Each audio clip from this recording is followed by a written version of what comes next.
Hello everyone, welcome to easy Vidya channel. Easy Vidya channel में आपका स्वागत है। आज पढ़ेंगे महादेवी वर्मा द्वारा रचित संस्मरण प्रणाम।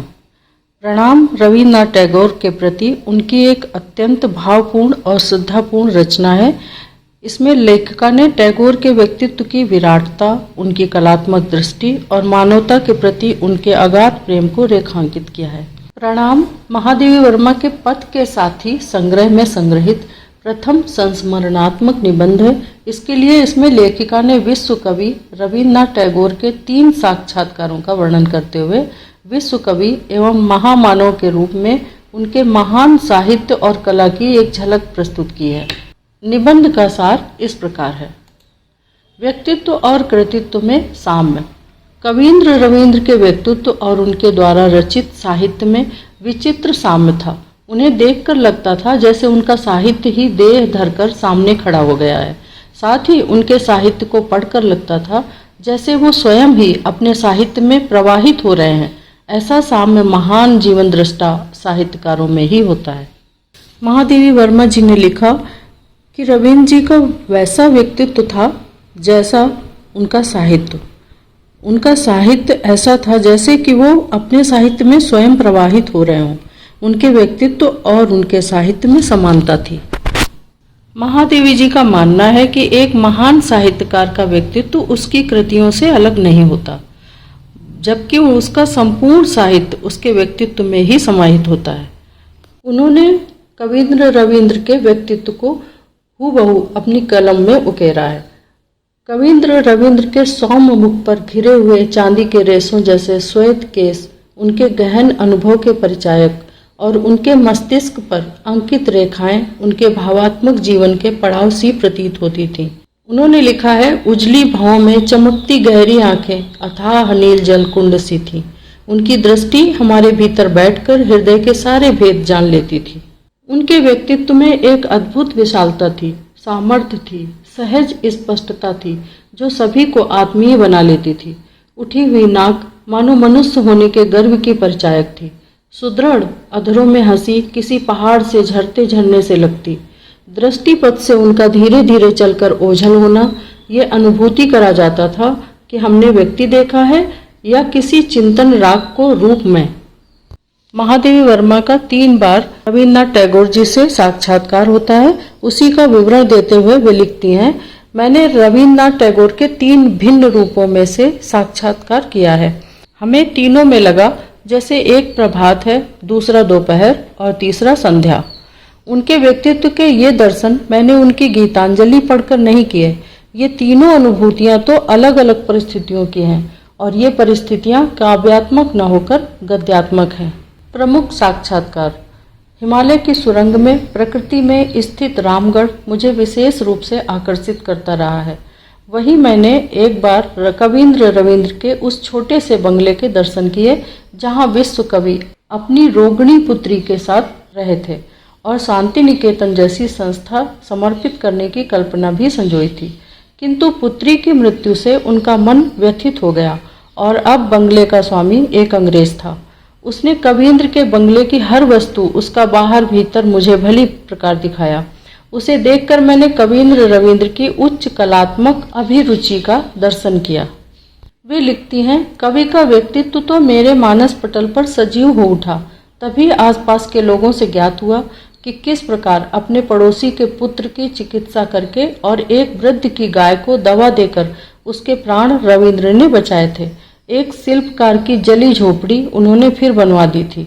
इन सारी बातों से मुझे लगा कल्पना लोक के बिहारी उस महाकवि में पिता जैसा वात्सल्य भरा था और उदार पड़ोसी का हृदय भी था। यह मेरा कवींद्र के व्यक्तित्व में प्रथम साक्षात्कार था। द्वितीय साक्षात्कार। दूसरी बार मैंने उनके दर्शन शांति निकेतन में किए। वो अपनी मिट्टी की कुटिया श्यामली में बैठे हुए थे। उन्हें देखकर मुझे ऐसा लगा कि मानो काली मिट्टी में अपनी उज्जवल कल्पना उतारने में लगा कोई अद्भुत कर्मशिल्पी हो। तृतीय साक्षात्कार। तीसरी बार मैंने उन्हें रंगमंच पर सूत्रधार की भूमिका में देखा। मुझे यह जानकर अत्यंत दुख हुआ कि वो शांति निकेतन के लिए धन एकत्र करने हेतु वृद्धावस्था में भी इस प्रकार लगे हैं मुझे अपने देशवासियों की इस प्रवृत्ति से वेदना हुई कि वो कुछ लोगों को तो अनंत सुविधाएं जुटा देते हैं, पर महान श्रेष्ठ कलाकारों को इस प्रकार भटकना पड़ता है। सचमुच सृजन करने वाले को तो संघर्ष के पथ पर ही चलना पड़ता है। रविंद्र ऐसे ही सर्जक थे। उनमें अपनी कल्पना को जीवन के सभी क्षेत्रों में अवतरित कर देने की अद्भुत क्षमता थी। भावना, ज्ञान और कर्म के संगम। वस्तुतः रविंद्रनाथ टैगोर ज्ञान, भावना और कर्म के पावन संगम थे। वो महान दार्शनिक थे, महान कलाकार थे और महान सुधारक थे। इसीलिए वे विश्व भर के लिए अभिनंदनीय हो गए। कृतज्ञता का पर्व। महादेवी जी ने इस संस्मरण में लिखा है कि टैगोर के बारे में लिखना किसी अभिनंदन से अधिक उनके लिए पर्व स्नान के समान है। वे मानती हैं कि सूर्य की पूजा सूर्य को दिखाकर ही की जाती है। ठीक उसी तरह टैगोर जैसे व्यक्तित्व के प्रति कृतज्ञता प्रकट करना स्वयं में एक साधना है। साहित्यकार के रूप में रविंद्र की विराटता। रविंद्र के व्यक्तित्व की भांति उनका साहित्य भी विराट है। सोचना यह पड़ता है कि उन्होंने क्या नहीं लिखा।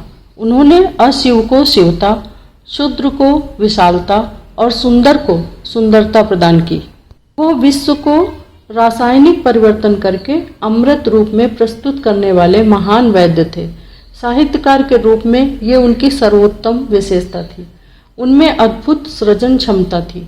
उनकी हर उपलब्धि अति महत्वपूर्ण है। वो क्षुद्र लगने वाले मानव की महामानवता के वैतालिक हैं, मानवता के महान दृष्टा हैं। इसीलिए उनके निधन पर विश्व स्तब्ध रह गया। अमृत को अमृत और विष को विष रूप में ग्रहण करके तो सभी दे सकते हैं, परंतु विष में रासायनिक परिवर्तन कर और तत्वगत अमृत को प्रत्यक्ष करके देना किसी विदग्ध वैद्य का ही कार्य रहेगा। रविंद्र में ऐसी क्षमता थी और उनकी इस सृजन शक्ति की प्रखर विद्युत को आस्था की सजलता संभाले रहती थी। ये बादल भरी बिजली जब धर्म की सीमा छू गई, तब हमारी दृष्टि के सामने फैले रूढ़ियों के रंध्रहीन कोहरे में विराट मानव धर्म की रेखा उद्भासित हो उठी। जब वो साहित्य में स्पंदित हुई, तब जीवन के मूल्यों की स्थापना के लिए तत्व सत्यमय, सत्य शिवमय और शिव सौंदर्यमय होकर मुखर हो उठा। जब चिंतन को उसका स्पर्श मिला, तब दर्शन की भिन्न रेखाएं तरल होकर समीप आ गईं। उन्होंने इस प्रकार सब कुछ कहा है जिस प्रकार किसी अन्य युग में नहीं कहा गया। महादेवी वर्मा जी ने टैगोर के माध्यम से ये संदेश दिया है कि जीवन में संघर्ष और सृजन का गहरा संबंध है। जहाँ प्रत्यक्ष जीवन में संघर्ष आवश्यक है, वहीं रचनात्मकता उस संघर्ष को सुंदर अर्थ प्रदान करती है। मानस पटल पर अंकित झांकी। वे लिखती हैं, आज एक बंधु बड़े प्रयास के बाद प्राप्त करके कवींद्र रविंद्र के पार्थिव अवशेष की भस्म मुझे भेंट करने को लाए।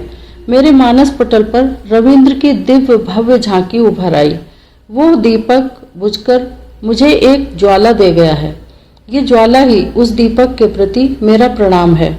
इस प्रकार इस संरचनात्मक निबंध में महादेवी जी ने कवींद्र की महामानवता को हार्दिक श्रद्धांजलि अर्पित करने हेतु अपना प्रणाम निवेदित किया है। प्रणाम केवल एक संस्मरण नहीं है, बल्कि एक शिष्य का अपने गुरु तुल्य महाकवि के प्रति मौन नमन है। महादेवी वर्मा इस रचना के माध्यम से ये स्थापित करती हैं कि एक महान कलाकार का व्यक्तित्व उसकी कला से कहीं अधिक बड़ा और प्रेरणादायक होता है। अगर आपको ये वीडियो पसंद आया हो तो please subscribe easy Vidya channel, like videos, comments below और नोटिफिकेशन का बटन ऑन कर लीजिए, जिससे हमारे नोटिफिकेशन आप तक पहुंचते रहें। Please subscribe easy Vidya.